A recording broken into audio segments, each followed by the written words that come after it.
నా past mistakes నుంచి నేను ఒకటి నేర్చుకున్నాను. Do not over indulge. నా పాస్ట్ రిలేషన్షిప్ లో నేను ఎన్నో ఎమోషన్స్ ని నేర్చుకున్నాను. Nothing is enough. I'm not going to tie myself with anyone anymore. Hi. And that's why నేను ఎప్పుడు కమిట్మెంట్ నుంచి దూరంగా ఉంటాను. But for now, I felt free. We are in happy space. అన్నీ చాలా సింపుల్ గా వెళ్తున్నాయి. Why complicated? मेरा दिल ये सफरा तू सयाना है कहाँ प्यार बिन तलाश के ही हो रहा है. ఆ ఫెమిలియర్ అయిన రెస్ట్లెస్నెస్, కలవర పెట్టే ఫీలింగ్ మళ్ళీ వచ్చింది. ఓయ్ సైకోయాక్స్! I was broken. Hey Sam, నువ్వు చాలా మారిపోయావు తెలుసా?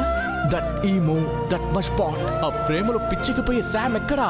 నువ్వే కదా నేర్పావు, put yourself first before anyone. కానీ ఇప్పుడు అనిపిస్తోంది నువ్వు అది మర్చిపోయినట్టున్నావు. నేను ఒక పప్పిని అడాప్ట్ చేసుకోవాలి. అది డెబ్బీకి గిఫ్ట్ గా ఇవ్వాలి. నీకు డాగ్స్ అంటే అలర్జీ కదా. ఒక రిలేషన్షిప్ లో సక్సెస్ అవ్వాలంటే మనం అడాప్ట్ అవడం చాలా ముఖ్యం.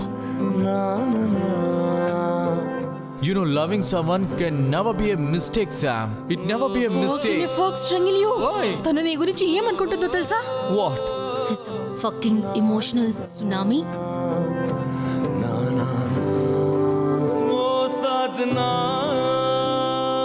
అతను మారడం నీకు బాధగా ఉందా? నేనెందుకు బాధపడాలి? I'm in a happy relationship.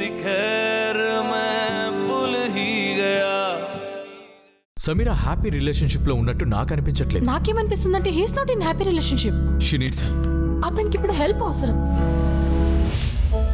ఈ మధ్య నువ్వు చాలా ఇన్సెన్సిటివ్ అవుతున్నావు. Seriously. You should have to make a choice.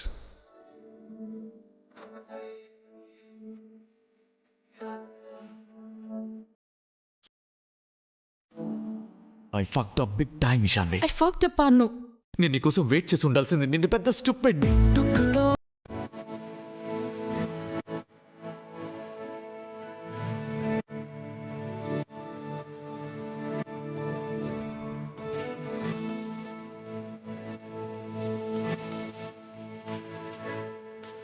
నువ్వు చెప్పింది నిజమే. I don't deserve him.